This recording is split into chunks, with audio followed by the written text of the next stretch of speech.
It's finally time to start firing up the grill. From city to shore, Acme is everything you need to prep for this summer season. Download the Acme app to shop for this season's essentials any way you want. Open the Acme app, clip your deals, then order your items online. An experienced Acme associate will carefully select your groceries, bag your order, and bring it right to your car or deliver right to your door. Download the app or visit acmemarkets.com for program details.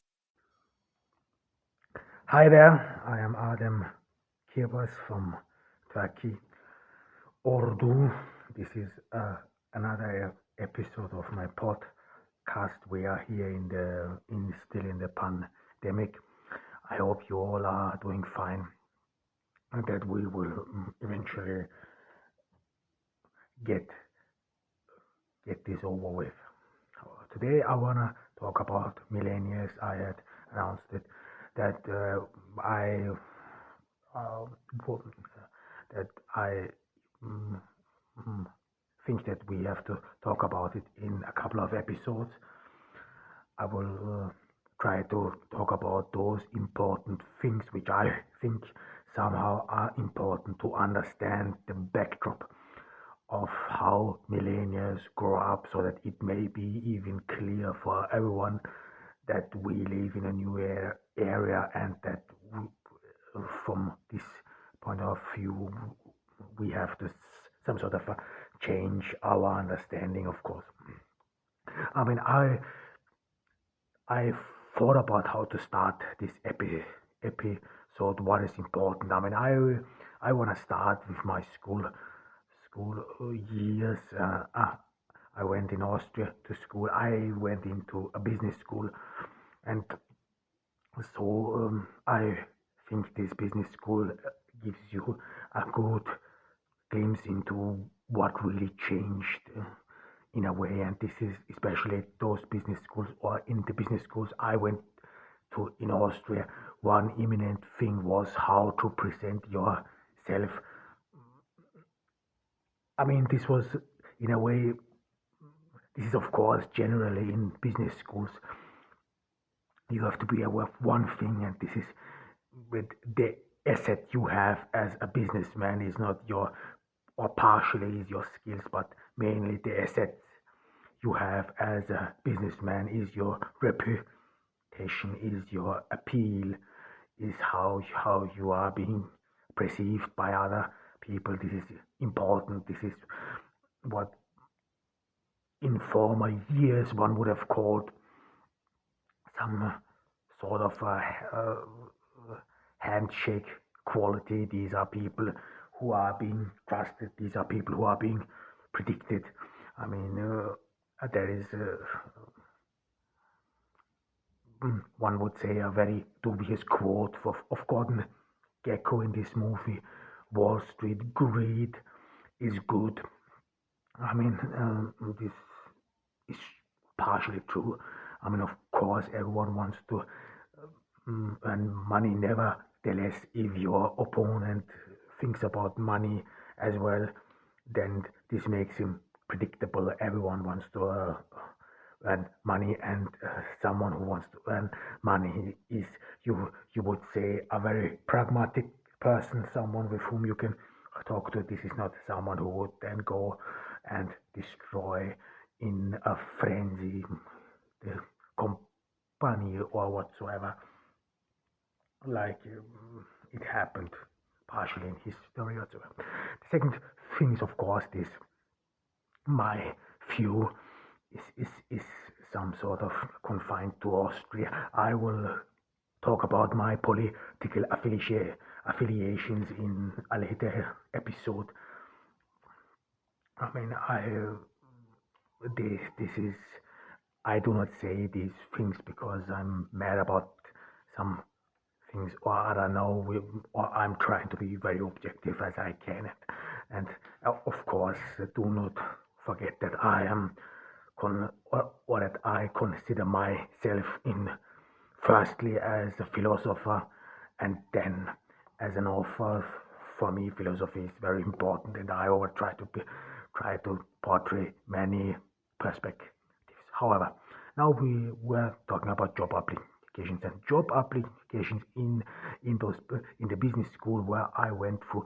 This was mainly, like I said, about how to present yourself, what is important, what do people understand or want from you. I mean, of course, these things they go beyond than just how to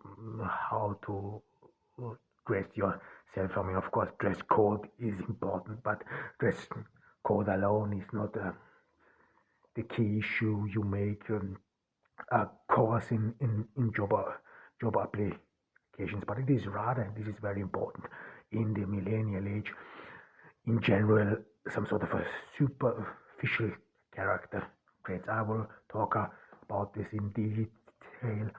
Um, and this is, I mean, how you are some sort of obsessed with yourself. We talked about it in the past episode that this ego fetish, that you are some sort of centralized on yourself and how to present yourself on social media. This is as well as in job applications anymore, despite the fact that everyone said, yeah, can you work in a group? Yeah, of course, like I said, no one really can, no one will say no. I mean, like in dating apps, if you apply for a dating app, this is very interesting. You should do it. Very and you will find hardly people who tell the truth, or they do well, but you have always some sort of a different perception of yourself. But however, one of the key understanding of the millennial social backdrop is indeed that this is the center of egoism, that how you are being perceived is important, and of course this of course leads to a fixation of yourself, as well as an beauty fixation, or how you're being perceived on social media. And of course, this leads to a lot of ambiguities.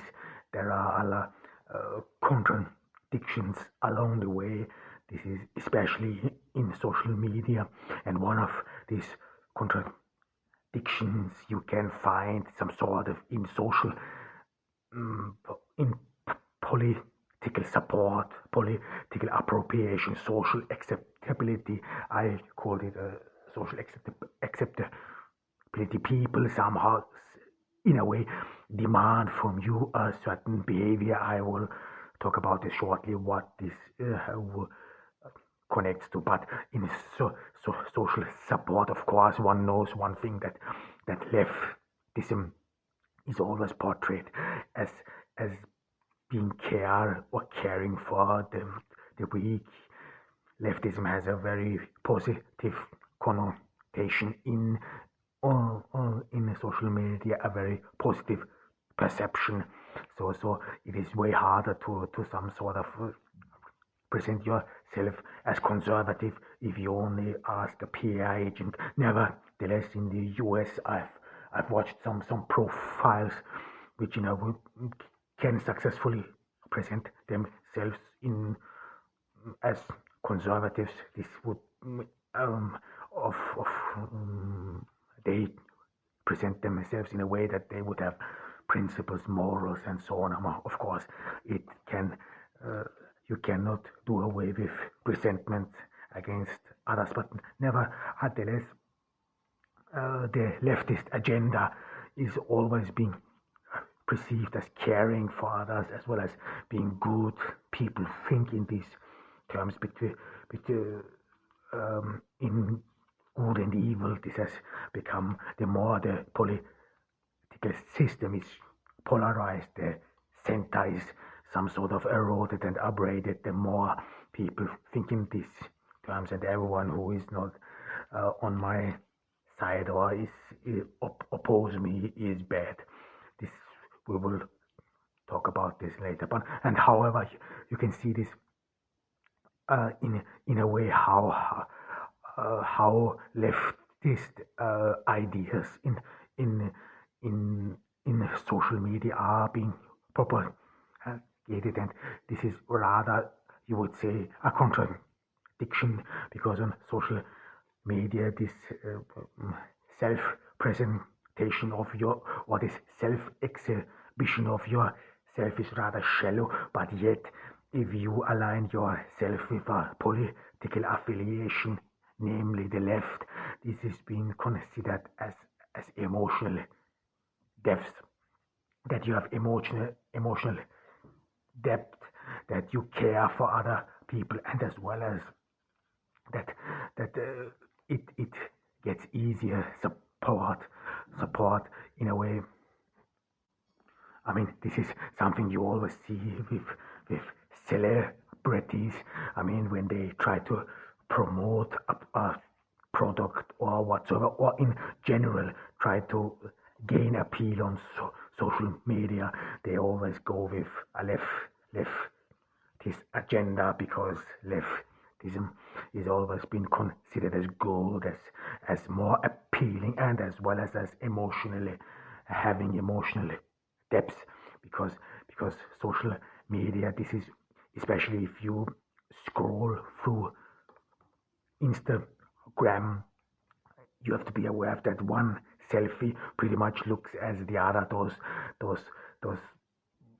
photos partially, they do not even look authentic anymore with beauty cameras and so on. However, that those persons who exhibit themselves become in a way interchangeable, and in a way to again regain your perceived uniqueness, your difference from all others. People strive to be different. People strive to somehow present themselves different, again to nourish their ego, nourish this craving for self centrism. And this is, I mean, this is always happening, and one can always see when celebrities go on a rant on social media, they mostly try to promote something. This is some sort of a PR campaign. So I have seen some of these issues. I mean, this is something you can easily detect when you follow some celebrities on Twitter or Instagram or whatsoever before. If they want to promote a new movie, if they want to promote a new product, they'll mostly go always on a rant. This is more or less nothing else than a PR campaign, and this is some sort of that these celebrities, that they are, you see them all, they are all mad, they're all angry. So people are angry about anything, angry about evil. I mean, we will talk about this later, but what is important though is that this some sort of a leads to having emotional compassion. I mean, if you consider the others as very evil, as diametrically opposed to you, and no matter what, these other people, they don't care about the weak, they don't care about the poor, and whatever it is. I mean, this happens vice versa. Then of course it is easier for you to present yourself in a way, having emotional depth, having compassion for those so called weaks. I mean, this is some sort of dubious, because I have seen some of those presentations of self promotions of leftists as well as other conservatives. I mean, this has nothing to do with the leftists, but the way they present themselves, I had this feeling. And if you watch some, I mean, this can be everything, music videos, this can support for whatever, they somehow address things or make an issue about a thing which is actually not an issue. They just make an issue about it. I mean, this can be beauty. I watched, I mean, I will not go into detail. I don't want to name anything, but I watched or saw some issue where the teeth structure of someone was put under scrutiny, and somehow this would be uh, hated by people whatsoever. I mean, of course, it can be true, but this is some sort of over exaggeration. The same is with this obsession of, of obesity and so on. But of course, and this all led to a culture of, of, of social empathy, yes, and this social empathy always is some sort of a shallow. It is always oriented on likes because this is what they wanna doing. It is always, or it always comes with self promotion. It is not authentic. It has lost his genuity or sincerity. One can say because it has some sort of even empathy emotions have become in the millennial age some sort of a good you sell with, you adorn yourself with, or you carry like you would carrying a dress or a necklace. This is of course some sort of a we we live in a way in some sort of split personality. This is, I think, very typical from millennials because millennials, in one hand, always try to appease, try to go along these social acceptance or be socially accepted, but then they try to conceal and disguise their true feelings. There's actually, I watched an episode of a British TV series, The Black Mirror, and there was one episode of social acceptability, which is very interesting. But I don't remember anymore how this episode was called. But Black Mirror is the I can I can recommend to everyone watching it. I think you can watch it on Netflix. I don't know. I have no Netflix subscription, but however, definitely check it out. This is some sort of a dystopian series, very interesting. However, and this is, I would say that the split personality of millennials, and that this is such a driving force of the society that you then more and more became not authentic, but as well as with self exhibition.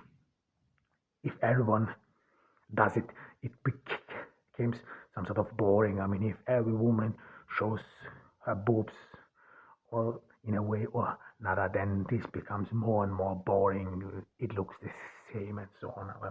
And this is, I've, and this is, I would say, partially the heritage of appropriation of social acceptance, as well as this is the heritage of cultural appropriation.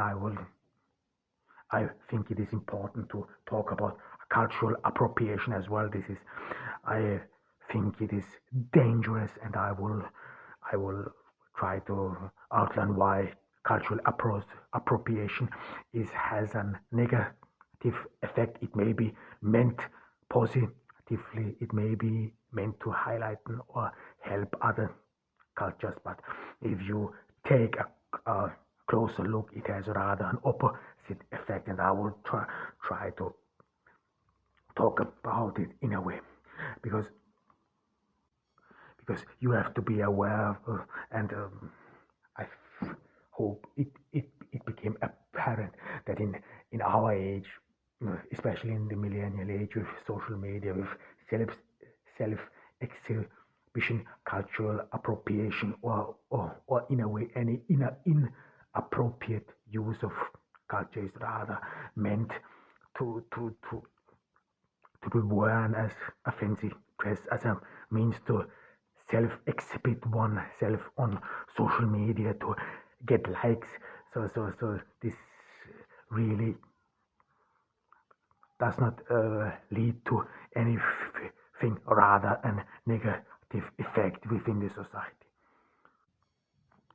And of course, this split personality within the millennials has its cause in this disguise of true feelings, of your true behavior, and this leads partially to some sort of a passive aggressive mood within the society. I mean, I think we will have to talk about this in detail, but in later episodes. But this passive aggressiveness, I mean, you in one hand want to destroy the cause of of all this our inauthentic self perception. I mean, in one hand you hate social media because it sets on everyone some sort of a demand to be like anyone else. This may be seem beauty ideal, that you follow beauty ideals, but yet in the one hand you hate it, but you still need it to have to gain your self-esteem and your self-worth and whatsoever. But I want to talk about one thing, and I think this is very important. This is some sort of where we can put this sociologically. Please note, I studied political science as yet, as you may have noticed it, and there are very interesting things which I want to draw everyone's attention to, which are somehow this can be embedded in a sociological understanding, and this is actually partially new, as well as it's somehow comes with the past or builds on the past. And this is that within sociology there was long time, and this is partially true to this very day. Only think about how fashion is made, but the common held belief was that the elite, the leading classes, they determine what is trendy, what is en vogue, how should someone behave, what is being considered valuable, and so on, and they somehow pass it down to all the lower classes. I mean, this can be everything from dressing code to eating habits, as well as manners. There are a lot of authors. I mean, Thorstein Veblen, he was an American socialist who, for the first time, who wrote about these things that the lower classes always try to imitate the higher classes, the elite. Elias Zanetti wrote about this issue about eating cultures in the Middle Ages, where people so that you some sort of self-restrain yourself, or you would restrain yourself because you are being watched by others, you are being watched by society. Michel Foucault wrote about this, as well as Bourdieu. So for those who are partially interested in how this society comes about, I would warmly recommend checking it out. I mean, it's those sociological classics, they can really help you to make sense about everything, and of course can show you how you have to think about society. However, I mean, of course, one asks himself, yeah, where is this cultural appropriation comes from? Because, and I will outline it, that it is a means of asserting power. It is a means of restraining other people, of excluding other people. But I want to approach it closely, and one of these issues, what the former sociologist just talked about was actually eating culture, and I want to some sort of sort of follow along this path and wanna talk about a little bit of millennial eating habits, which I think can really be telling about the overall mental conditions within the millennials thinking as well as within the society. I mean, one thing is true that we live in a very cosmopolitan and multicultural society. We are flooded with new cultures, not new but with cultural ideas, cultural goods whatsoever. The millennial should be, and I'm saying should be, a cultural cross dresser, if you want. Is should be, but go beyond the boundaries of culture and integration partially. And this is not even happen throughout, but integration when it happens within the millennial culture rather works through food. I mean, how we how we partake food or should happen. But if you only watch, but this is only partially the case. But rather we live next to each other, and this means, and an example for this is, for example, vegetarian food. Vegetarianism and not eating food meat has become some sort of, again, you could say, a new fad, or as well as people really mean it, because truth be told, there are of course disturbing images from animal farms whatsoever. So vegetarianism has become some sort of a new way, as well as healthy way. I mean, I doubt that it is not only healthy. You can be a carnivore and still eat healthy. However, but one thing is very interesting is that the vegetarian diet, this is pretty much the same. They eat burgers or whatsoever, and they have only left out the meat. This is something you pretty much realize, and instead of meat, I don't know, they use tofu and so on. But despite the fact that in India, the Hinduism is they are banned from eating any animals, so not even chicken. And India has actually a millennial old vegetarian food, but yet despite this oversupply of knowledge on TV and so on, we do not eat more Indian food. We do not vegetarians. They do not eat more food from different part of the world, but rather they stay among themselves. They rather some sort of just drop and omit the meat in their ordinary diet, and then partake in it. I mean,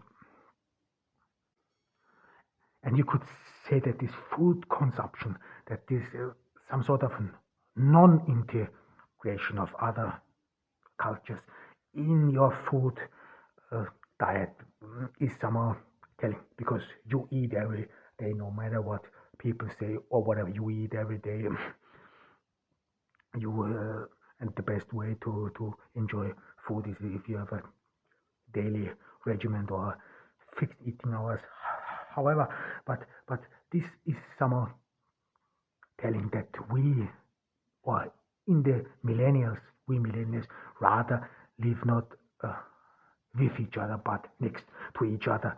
Cultural intermingling is not happening, or is happening very rarely, and despite the fact that there are a lot of cooking shows, despite the fact, I mean, you only have to switch on the TV and you are flooded with people who are telling you how to make fine Italian food or fine steak or whatsoever, but we found rarely people from other cultures or whatsoever which would some sort of encourage people to change their food, in the case of Indians, as well as some sort of eat more Indian cuisine. And I wanna talk about this in detail, because I think this is very important and very significant social and demographic development within the millennial era, despite the fact that we live with a lot of different cultures, and that societies in a way are more mixed than ever before. Nevertheless, we rather live with each or next to each other, but rather than really intermingle and live with each other. And one of the reasons is, of course, the demographic development. There are statistics in the US that more and more people attain university. I mean, this has to do with the technological age. This is not the industrial revolution anymore. People more and more need to have special skills. Only look at Silicon Valley. Silicon Valley works because of the educational system. There is always enough supply for new people to come in to support these tech industries. But nevertheless, this is in a statistic I saw this, that non-whites or migrants, after all, they somehow lost out in this development, is in partially in America. In America, you have to be aware of course, that this tuition fees, as well as the areas where poor people live, so on. But to sum it up, many people somehow are displaced. There is still white people in the US are over represented in the university. It is easier. I would not say that it is easier for a white person to get in the university, but it is more likely that you, as a white American, have a background from the middle class. This is important because there are a lot of white people who are just poor, who do not go to the university. But however, it is more likely that you, as a white person who goes into the university, has a background where his parents, they are from the middle class. I know what I'm talking about. This was the case in Vienna, in Austria. I was one of the few who had working class parents. However, but this is only half of the truth, because there are as well as statistics from the UK, and this is, I think, very interesting, and I will share my experiences with this as well. There are indeed some migrants who perform very well in universities. One example is in the UK, those Indians, they perform very well, and non-whites in general perform very well, and these migrants. But yet, nevertheless, despite the fact that these migrants are very successful, and that you have to say that the university and higher educational system is in the hands, or you would say is strongly influenced by liberal thoughts, despite the fact that because of this doesn't lead to an equal or more equality. This does not lead to an intermingling between migrants and leftists, white or white leftists. And there was written some literature. There are some literature which talk about this in Germany.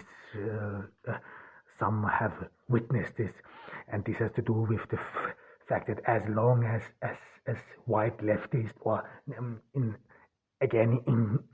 Germany with the Turkish and Middle Eastern migrants, it is a bit difficult to call someone white, but in order to make us easier understandable, we will use this term. However, and they found out that Germans as well as Austrians would emphasize their difference more when migrants are in the university and compete with them instead of if they're outside or whatever. Or to put it bluntly or to rephrase it, leftists are more willing, in a patronizing way, are more willing to care for migrants when they are subordinated to them, when they are not or when they are in need of help, but they do care not about them when they are equals. And this is a simple uh, background. And this is, of course, if you are in the university, whatsoever, you do not know, or in the past you did not experience any competition. Of course, in the university there is competition among political groups as well as within certain departments. Nevertheless, the competition in the university is way more different than the competition outside the university. I was a carpenter, and if you as a carpenter have to compete with cheap laborers from the east, or as well as with an automatic machine which just does the work you do faster, more accurate, and without breaks or whatsoever, then this is way more different. And mostly left taste in the universities, they were shielded from this. Only think about Austria, as well as in Germany, the first migrants who came to Austria and Germany, they were mainly from the Eastern Europe, Southeastern Europe. They had little to none education, because if you are well cushioned, why would you leave your country? However, and some of them even illiterate, and they were actually not really afraid for those people in the universities, but mostly are afraid for unskilled laborers, for Austrian and German unskilled laborers, as well as for skilled laborers, because those migrants then would contribute to dumping, to wage dumping, so that the businessman has some sort of leverage over the working force, because it can then enforce cheaper ways. There are, or again, literature. One great example is, of course, John Steinbeck's grapes of grapes of wrath. This is very interesting, and this is partially true. However, and leftists within the universities, or general liberals within the universities, they were spared of this competition, but this changed with the second and third generation of migrants. These were migrants who were born in Austria, who spoke German, so the language was not a barrier, because not every migrant from Eastern Europe was illiterate, or was or had no education. There were some of these people, they were highly intelligent people, they just fled communism or persecution. Think about Hungary, and after Czechoslovakia, and these people, they just fled, but nevertheless, language was a barrier, and this ended with the second and third generation, and then they started to compete in the universities for places, and then you could see a different attitude of liberals in comparison to previous announcement or whatsoever, and I experienced this from my own. I experienced this in the university as well. This is in read. This gets indeed hostile, even racist. They really start to hate you. So that I've talked about this a couple of times. Do not make a mistake about it. That once you obtain higher education, that you as a migrant will be considered an equal. You will be badly disappointed. I was, and I think I will talk about this later in detail, but now we will leave it there.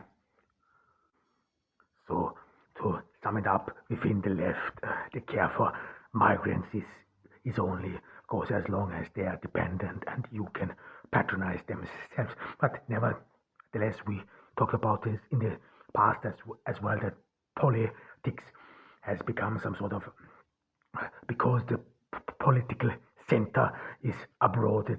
Do not make a mistake about France with Macron. Overall, you can see this was partially, I think, one of the main issues or incidents we have to talk about as well after 9/11 is of course the financial crisis and its implications. And after the financial crisis, pretty much the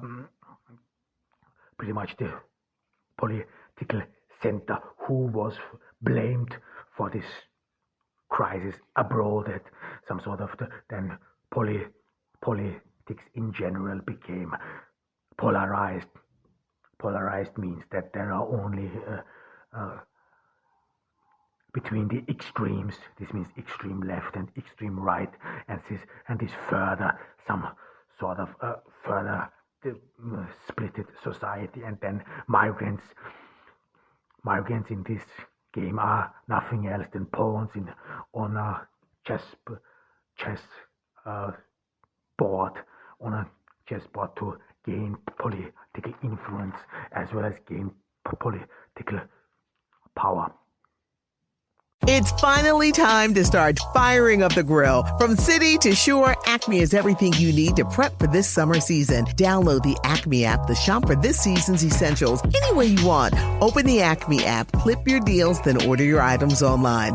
An experienced Acme associate will carefully select your groceries, bag your order, and bring it right to your car or deliver right to your door. Download the app or visit acmemarkets.com for program details.